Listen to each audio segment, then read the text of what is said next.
Você já parou para pensar em como o mundo em que vivemos constantemente tenta nos moldar, nos empurra padrões, ideias, valores que muitas vezes são totalmente contrários ao que Deus ensina? Isso não é novidade. Lá no primeiro século, quando o apóstolo Paulo escreveu a carta aos Romanos, a situação era bem parecida.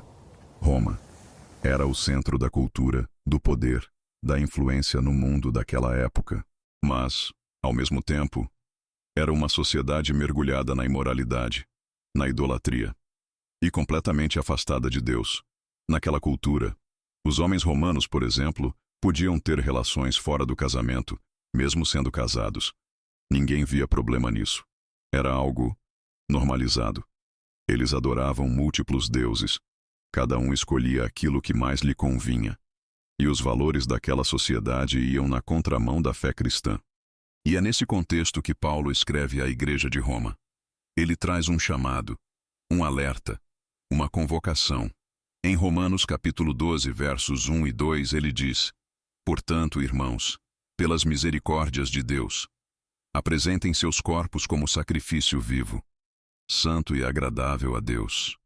Esse é o culto racional de vocês. E não se amoldem ao padrão deste mundo, mas transformem-se pela renovação da sua mente, para que sejam capazes de experimentar e comprovar a boa, a agradável e perfeita vontade de Deus. Perceba, Paulo está dizendo: não aceitem os padrões do mundo, não se acomodem, não se deixem ser moldados. Ele nos chama a viver de forma diferente, a rejeitar os caminhos do mundo e permitir que Deus transforme completamente a nossa mente. Mas você pode estar se perguntando: será que isso ainda se aplica a nós hoje? A resposta é um sonoro sim. Ainda que vivamos em um tempo diferente, as mentiras, as pressões e os enganos do mundo continuam os mesmos. O mundo ainda tenta nos convencer de que está tudo bem ceder ao pecado de vez em quando. Afinal, você só vive uma vez, então aproveite. Se você sente desejo, então realize. Siga seu coração, faça o que te faz feliz. Talvez você já tenha ouvido algo assim. Talvez até já tenha pensado dessa forma. Mas Satanás usa exatamente esse tipo de pensamento para nos afastar de Deus, para nos fazer acreditar que podemos viver da maneira que quisermos, sem prestar contas a ninguém. Sim, é verdade que só temos uma vida, mas também é verdade que, depois dela, vem o juízo. E por causa disso, a nossa vida deve ser vivida, não para satisfazer os desejos da carne, mas para glorificar a Deus. Outra mentira muito presente é sobre o dinheiro. Corra atrás. Viva para enriquecer. Quem tem dinheiro, tem poder. O dinheiro por si só não é um problema. Com ele, podemos cuidar da nossa família, ajudar quem precisa e até desfrutar das bênçãos que Deus nos concede. Mas, quando o dinheiro se torna o nosso maior objetivo, nosso coração se perde. Jesus deixou isso muito claro.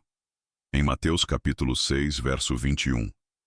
Porque onde estiver o teu tesouro, ali também estará o teu coração. Se tudo o que você busca é dinheiro, se esse é o seu tesouro, seu coração vai estar nas coisas do mundo.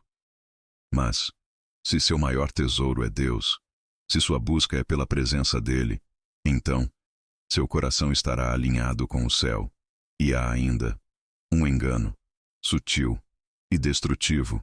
O mundo tenta nos convencer de que pecado não é mais pecado. Hoje, as pessoas preferem chamar de erro, fragilidade, quebra emocional, ou até de minha verdade. Mas a realidade é que o pecado continua sendo pecado. E nós somos, sim, pecadores, pessoas que precisam desesperadamente da graça e da misericórdia de Deus. Alguns chegam a dizer que não existe certo ou errado. Cada um define sua verdade. Mas essa nunca foi e nunca será a verdade. Deus é quem criou todas as coisas. E Se foi Ele quem criou, é Ele quem estabelece o que é certo e o que é errado. Por isso, quando o mundo nos pressionar, quando tentar nos convencer de que o errado é certo e que o certo é ultrapassado, a nossa resposta deve ser nos voltar à palavra, permitir que a palavra de Deus molde a nossa mente, renove os nossos pensamentos e transforme o nosso coração.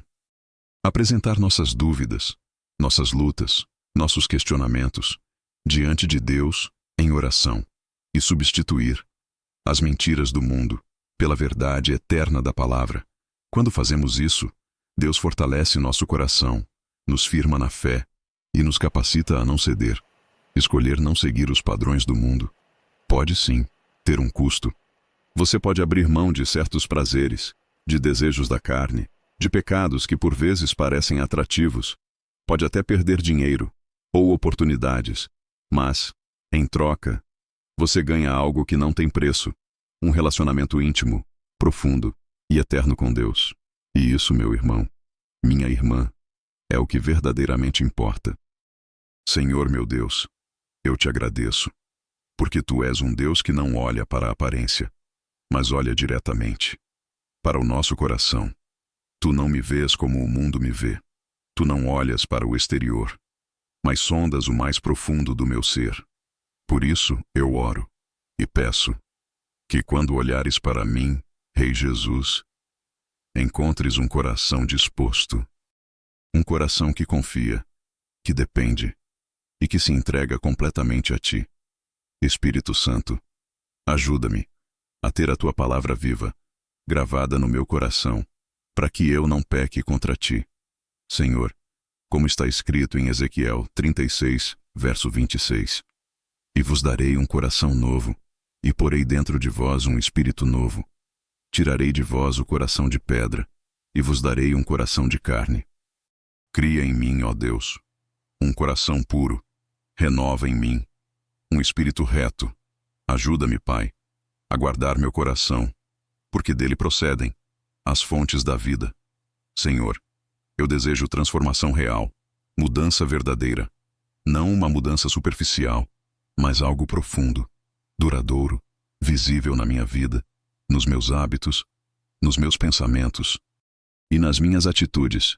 Por isso, eu me rendo a ti, Rei Jesus. Toma o trono do meu coração. Seja o Senhor absoluto da minha vida. Reina, Senhor.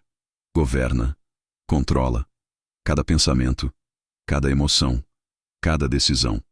Se houver em mim orgulho, amargura, falta de perdão, liberta-me, Senhor. Purifica-me, transforma-me. Dá-me um novo desejo, um anseio ardente de te obedecer, de te servir, de te amar cada vez mais. Faz meu coração sensível à voz do teu Espírito Santo. Senhor, como diz em Hebreus 10, 22, aproximemo-nos de Deus com um coração sincero e plena certeza de fé, com nossos corações purificados de uma má consciência e nossos corpos lavados com água pura. Purifica-me, Senhor. Enche meu coração de alegria, de paz, de entusiasmo pelo teu reino. Que o meu maior desejo seja buscar o teu reino e a tua justiça. Pai, dá-me graça, força e fome de te amar, de amar a tua palavra e de ser um servo no teu reino. Senhor, em todo momento, olho para ti, porque tu és quem me sustenta, quem me protege, quem luta por mim. Obrigado, Rei Jesus, por seres a minha rocha, meu refúgio, minha esperança. E como diz em Salmo 103, bendize a minha alma ao Senhor, e tudo o que há em mim, bendiga ao seu santo nome. Bendize a minha alma ao Senhor, e não te esqueças de nenhum dos seus benefícios. Senhor, nós te louvamos, te adoramos, te exaltamos e declaramos que enquanto vivermos, nossas mãos estarão levantadas em adoração somente a ti, Jesus. Obrigado por ouvir a nossa oração. Seja glorificado, Senhor. Em nome de Jesus. Amém.